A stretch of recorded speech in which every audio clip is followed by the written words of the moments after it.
उत्तर प्रदेश के राज्यपाल श्रीमती आनंदीबेन पटेल जी, यूपी के यशस्वी मुख्यमंत्री योगी आदित्यनाथ जी, केंद्रीय मंत्रिपरिषद में मेरे सहयोगी Shriman Rajnath Singh ji, Shripad Yesso Naik ji, chief of defence staff general Bipin Rawat ji, army, air force और नेवी चीफ, विभिन्न देशों से आए माननीय मंत्रीगण, देश विदेश से पधारे डिफेंस एंटरप्रेन्योर्स, एमएसएमईज और स्टार्टअप से जुड़े युवा साथी, देवी और सज्जनों, डिफेंस एक्सपो के 11वें संस्करण में आप सभी का लखनऊ में, उत्तर प्रदेश में स्वागत करते हुए मुझे खुशी हो रही है, प्रसन्नता हो रही है और मेरे लिए दोहरी खुशी है। भारत के पीएम के नाते भी मैं आपका स्वागत करता हूं और उत्तर प्रदेश के एमपी के नाते भी मैं आपका स्वागत करता हूं। उत्तर प्रदेश देश का सबसे बड़ा राज्य तो है ही, आने वाले समय में ये देश में डिफेंस मैन्युफैक्चरिंग के सबसे बड़े हब में से भी एक होने वाला है। ऐसे में नए दशक के इस पहले डिफेंस एक्सपो का लखनऊ में होना, उत्तर प्रदेश में होना अपने आप में प्रसन्नता का विषय है। मुझे बताया गया है कि इस बार का ये एक्सपो भारत का सबसे बड़ा डिफेंस एक्सपो होने के साथ साथ अब दुनिया के टॉप डिफेंस एक्सपो में से एक बन गया है। इस बार 1000 से ज्यादा डिफेंस मैन्युफैक्चरर्स और दुनिया भर से 150 कंपनीज इस एक्सपो का हिस्सा है। इसके अलावा अनेक देशों के डिफेंस मिनिस्टर्स और बिजनेस लीडर भी आज हमारे बीच मौजूद है। मैं आप सभी का भी बहुत बहुत स्वागत करता हूं। मैं विशेष रूप से लखनऊ के सांसद और हमारे वरिष्ठ मंत्री आदरणीय राजनाथ जी, रक्षा मंत्रालय और उत्तर प्रदेश सरकार को इस भव्य आयोजन के लिए बहुत बहुत बधाई देता हूं। साथियों, आज का ये अवसर भारत की रक्षा सुरक्षा की चिंता करने वालों के साथ साथ पूरे भारत के युवाओं के लिए भी एक बहुत बड़ा अवसर है। मेक इन इंडिया से भारत की सुरक्षा बढ़ेगी, वहीं डिफेंस सेक्टर में रोजगार के नए अवसर भी बनेंगे और इससे भविष्य में डिफेंस एक्सपोर्ट को भी बल मिलेगा।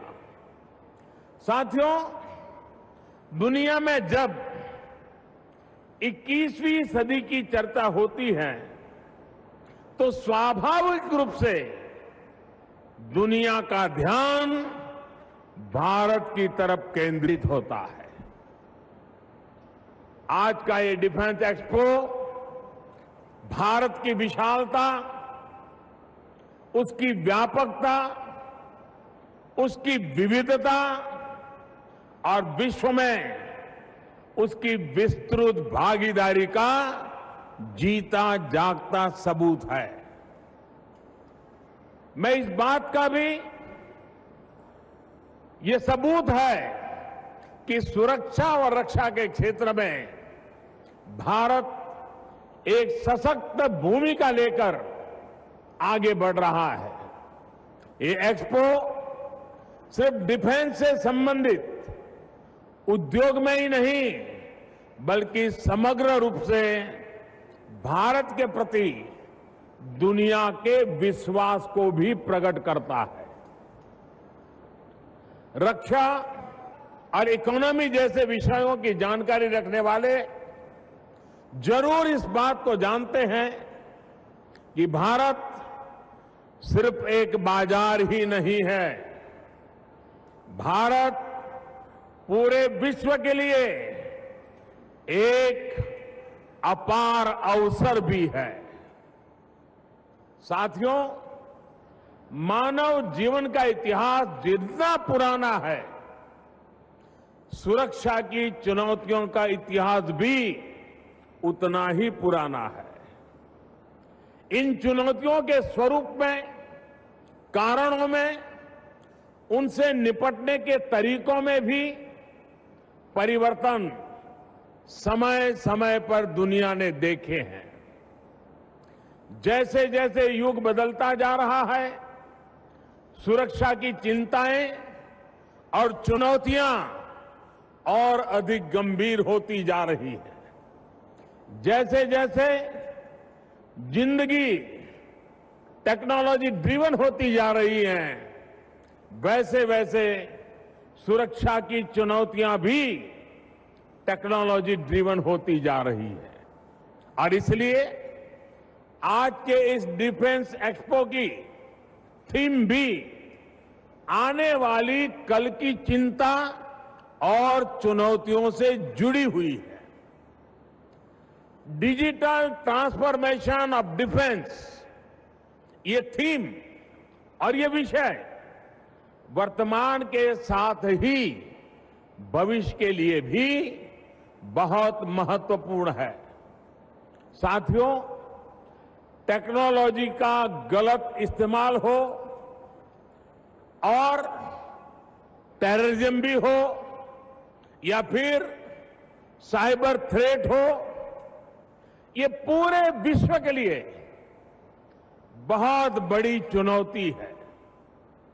नए सिक्योरिटी चैलेंजेस को देखते हुए दुनिया की तमाम डिफेंस फोर्सेस नए टेक्नोलॉजी को इवॉल्व कर रही है। भारत भी इससे अछूता नहीं है। साथियों, इंटरनेट ऑफ थिंग्स हो या big data analytics, autonomous system हो या 3D प्रिंटिंग, आने वाले कल ही हर टेक्नोलॉजी पर भारत में आज रिसर्च एंड डेवलपमेंट का काम निरंतर चल रहा है। भारत द्वारा डिफेंस सेक्टर में आर्टिफिशियल इंटेलिजेंस को बढ़ाने के लिए एक रोड मैप तैयार किया गया है। यहां कई प्रोटोटाइप भी आज लॉन्च किए जा रहे हैं। हमारा लक्ष्य ये है कि अगले 5 वर्षों के दौरान डिफेंस क्षेत्र में आर्टिफिशियल इंटेलिजेंस के कम से कम 25 प्रोडक्ट विकसित किए जाएं। साथियों, 21वीं सदी के भारत की एस्पिरेशंस और एबिलिटी का प्रदर्शन करने वाले इस एक्सपो का लखनऊ में होना एक और वजह से भी अहम है। यहां से सांसद रहे भारत के पूर्व प्रधानमंत्री अटल बिहारी वाजपेयी जी ने ही देश में डिफेंस इंडिजिनाइजेशन का सपना देखा था और इसके लिए अनेक कदम उठाए थे।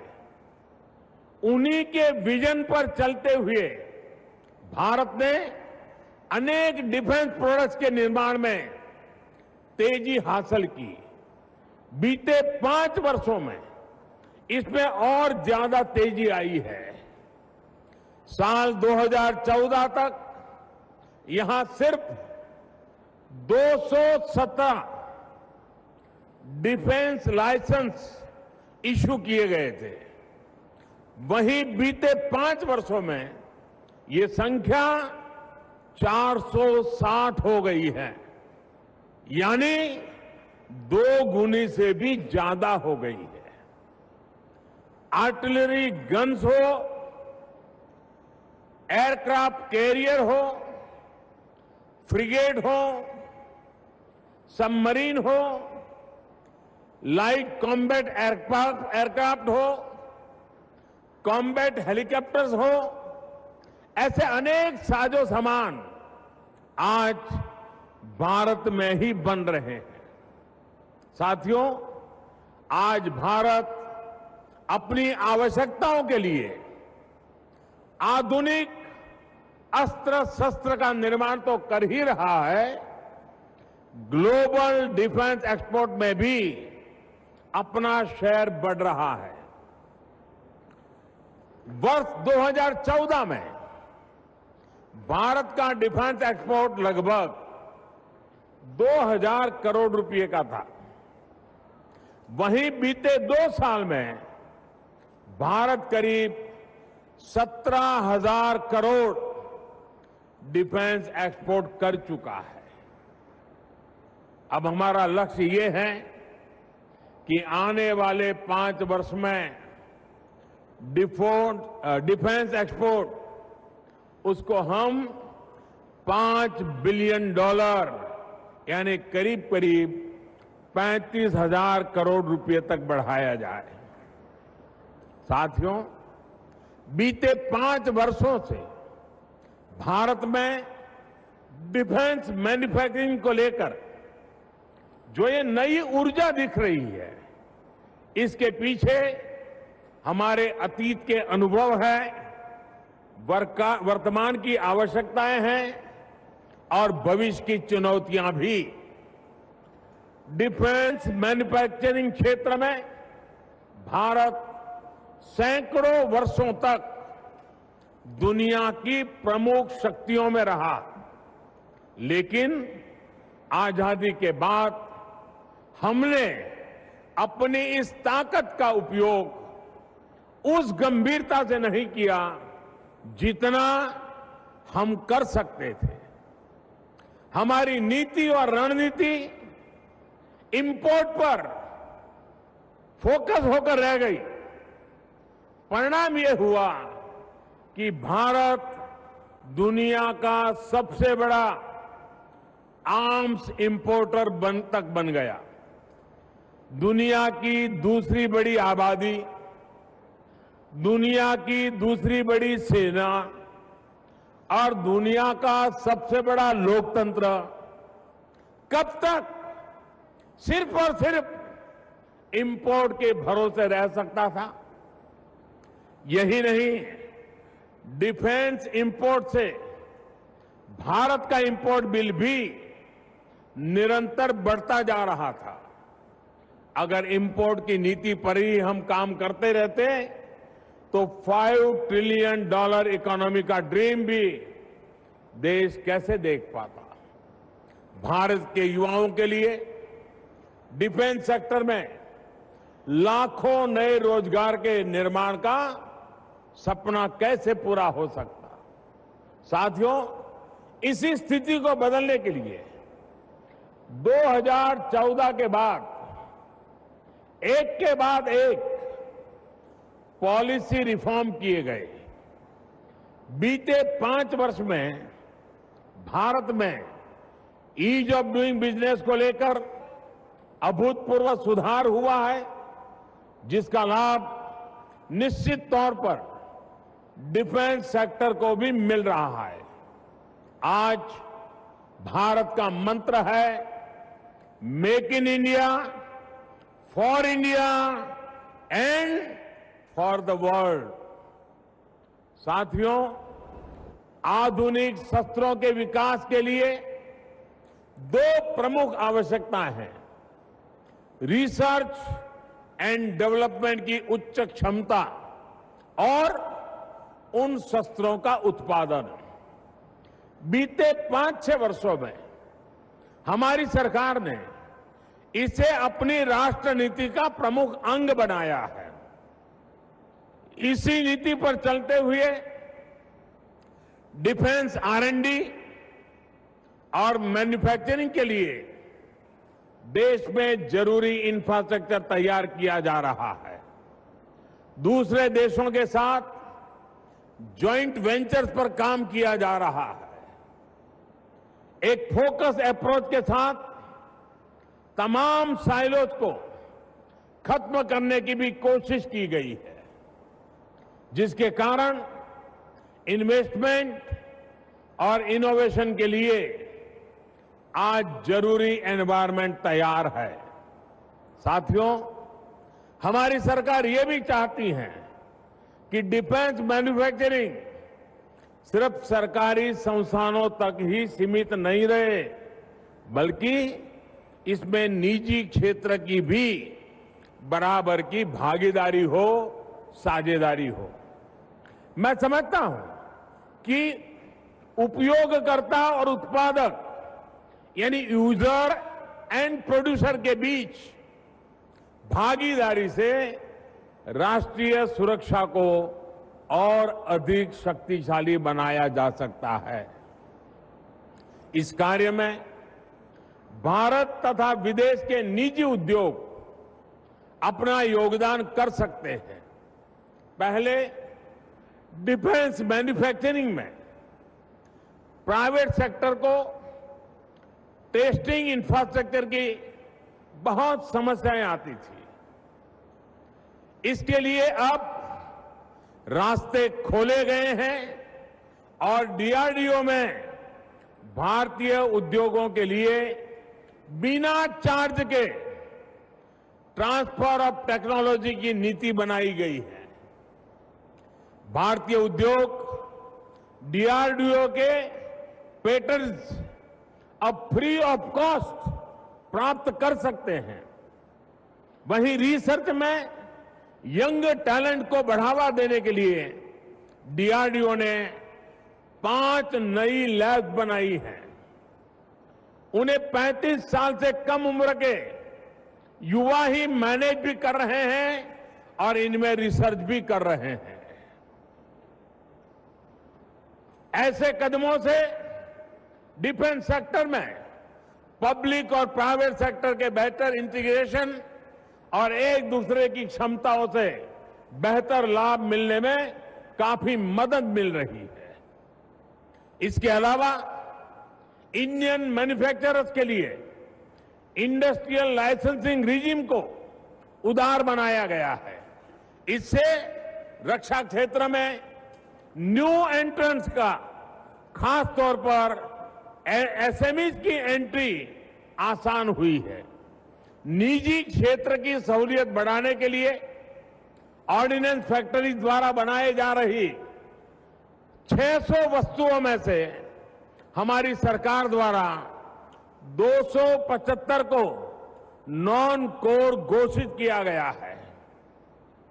साथियों, हमारी सरकार हमारा डिफेंस सेक्टर में एफडीआई के नियमों को भी आसान और लिबरल किया गया है। अब डिफेंस सेक्टर में 100% फॉरेन डायरेक्ट इन्वेस्टमेंट का रास्ता साफ हुआ है, जिसमें से 49% ऑटोमेटिक रूट से संभव हो सकता है। बीते 5 वर्ष में डिफेंस और एरोस्पेस सेक्टर में करीब 1700 करोड़ एफडीआई आने का मार्ग बना है। ऑफसेट के क्षेत्र में भी अनेक बदलाव किए गए हैं। ऑफसेट गाइडलाइंस को और ज्यादा फ्लेक्सिबल बनाया गया है। ऐसे कदमों से वर्ल्ड सप्लाई चेन में भारतीय उद्योगों की भागीदारी बढ़ेगी। दुनिया के टॉप डिफेंस मैन्युफैक्चरर्स को अधिक कॉम्पिटिटिव इंडियन पार्टनर्स मिलेंगे। साथियों, तीनों सेनाओं के बीच समन्वय बढ़ाने और रक्षा खरीद और इससे जुड़ी योजनाओं में तेजी लाने के लिए वर्ष 2018 में हमारी सरकार द्वारा डिफेंस प्लानिंग कमेटी का भी गठन किया गया था। बीते 8 महीने में पॉलिसी रिफॉर्म का ये सिलसिला और तेज हुआ है। चीफ ऑफ डिफेंस स्टाफ और डिपार्टमेंट ऑफ मिलिट्री अफेयर्स के बनने से डिमांड और मैन्युफैक्चरिंग की प्रक्रिया और आसान होने वाली है। इनका निश्चित लाभ डिफेंस सेक्टर से जुड़े उद्योगों को होगा और इस सेक्टर में इन्वेस्ट करने के इच्छुक आप सभी इन्वेस्टर्स को होगा। फ्रेंड्स, आज भारत में 2 बड़े डिफेंस मैन्युफैक्चरिंग कॉरिडोर का निर्माण किया जा रहा है, जिसमें से एक तमिलनाडु में है और दूसरा यही हमारे उत्तर प्रदेश में हो रहा है। इन कॉरिडोर्स के विकास से डिफेंस मैन्युफैक्चरर्स को तो प्रोत्साहन मिलेगा ही, यूपी और तमिलनाडु में दूसरे छोटे उद्योगों को भी बल मिलेगा। इसके अलावा युवाओं को रोजगार के लाखों नए अवसर भी अवश्य मिलेंगे। अगले 5 वर्षों में इन डिफेंस कॉरिडोर में 20,000 करोड़ रुपए का निवेश का लक्ष्य है।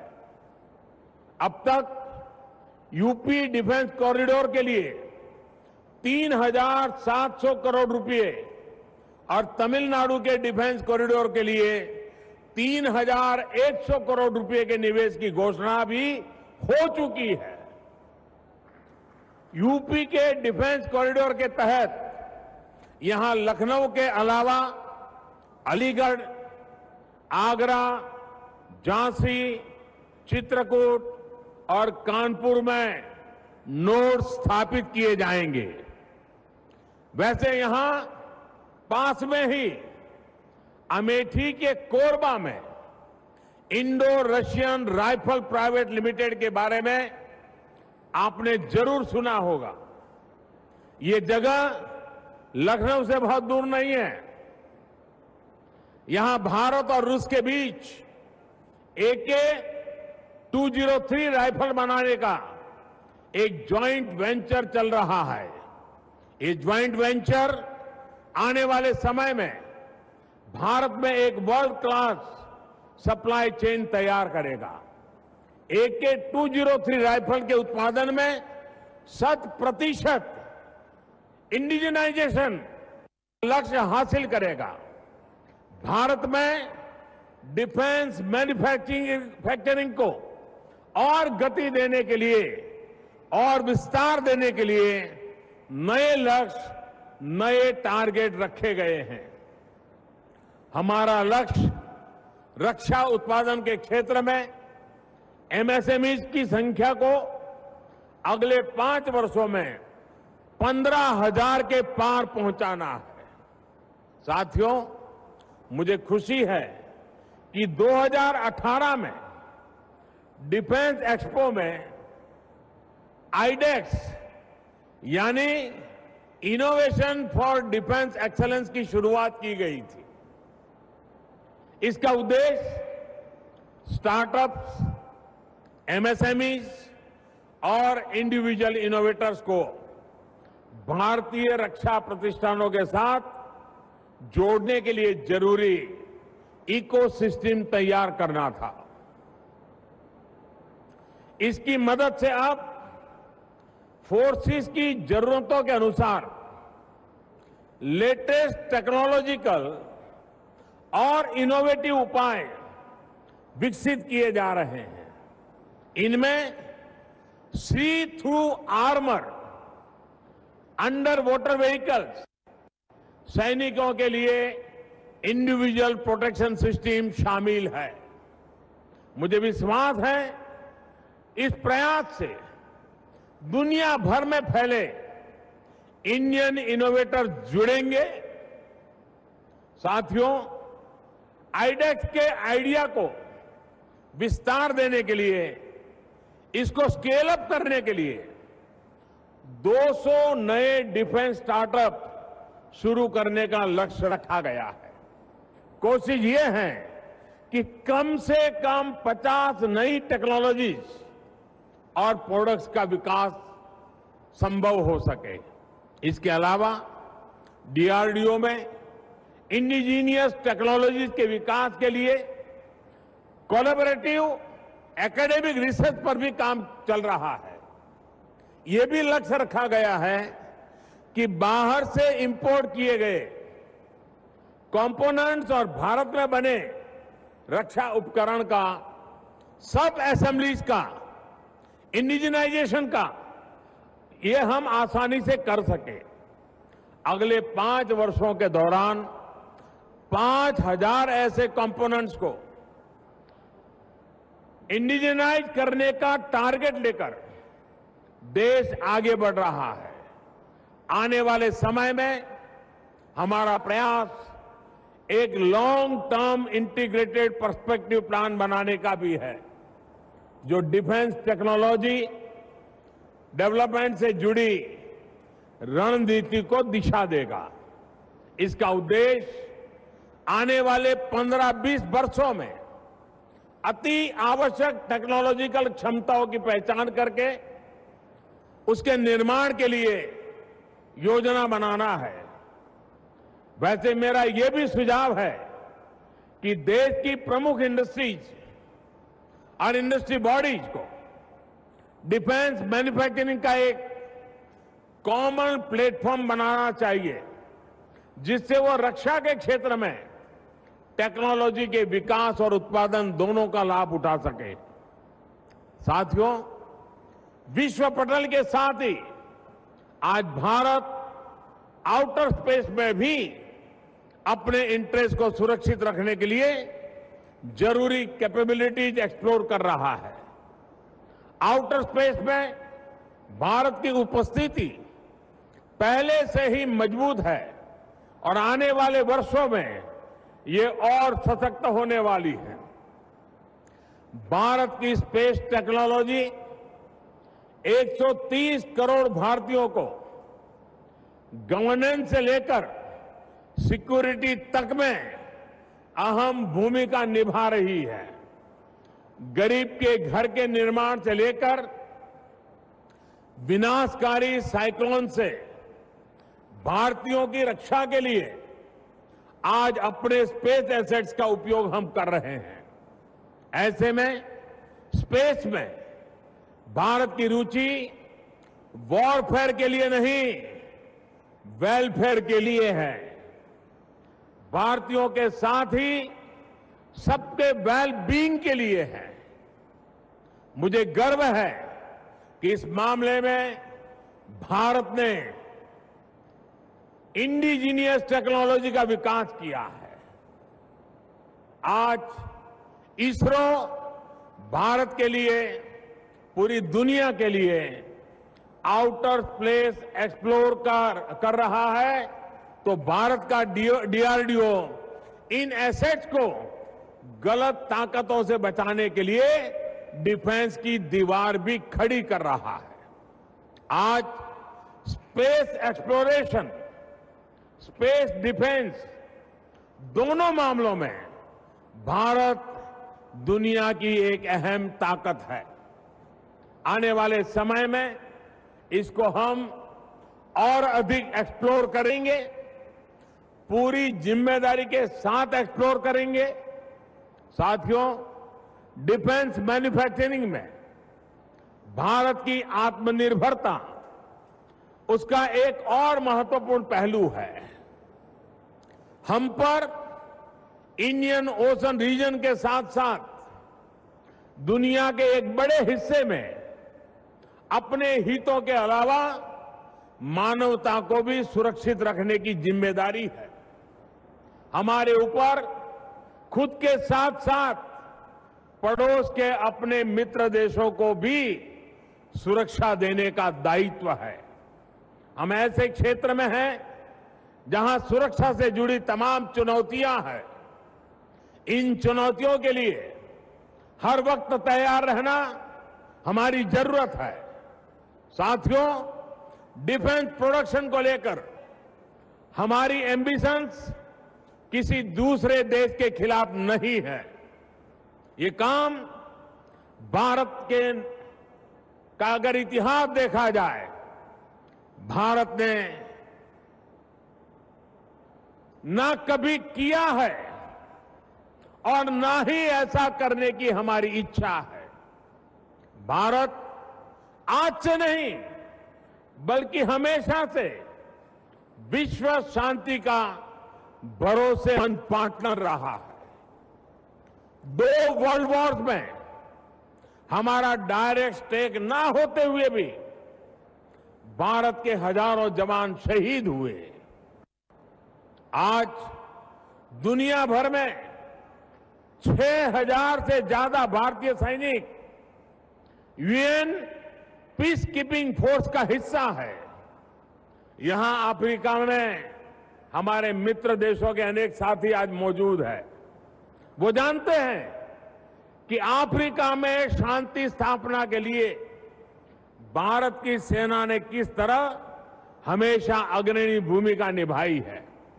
मुझे बहुत खुशी है कि बहुत से अफ्रीकी देशों के डिफेंस मिनिस्टर भी आज हमारे बीच मौजूद है और उनके साथ पहली बार एक विशेष कॉन्फ्रेंस डिफेंस एक्सपो में आयोजित की जाएगी। साथियों, भारत दुनिया का एक प्रमुख aerospace repair and overhaul hub बनाने की क्षमता रखता है। भारत में डिफेंस मैन्युफैक्चरिंग में असीमित संभावनाएं हैं। यहां टैलेंट है और टेक्नोलॉजी भी है। यहां इनोवेशन है और इंफ्रास्ट्रक्चर भी है। यहां फेवरेबल पॉलिसी है और फॉरेन इन्वेस्टमेंट की सुरक्षा भी है। यहां डिमांड है, डेमोक्रेसी है, डिसिसिवनेस भी है और आप सब भी हैं। मैं आप सभी को, पूरी दुनिया के डिफेंस इन्वेस्टर्स और एंटरप्रेन्योर्स को आमंत्रित करता हूं। यहां लगा आपका एक एक पैसा आपको बड़े रिटर्न देगा और भारत को डिफेंस मैन्युफैक्चरिंग में आत्मनिर्भर बनाने में मदद करेगा। एक बार फिर आप सभी का हृदयपूर्वक बहुत बहुत स्वागत करता हूं और इस एक्सपो को, उसकी सफलता के लिए अनेक अनेक शुभकामनाएं देता हूं। आपका बहुत बहुत धन्यवाद। Thank you very much.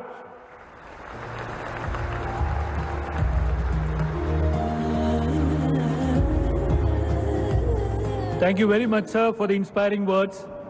Ladies and gentlemen,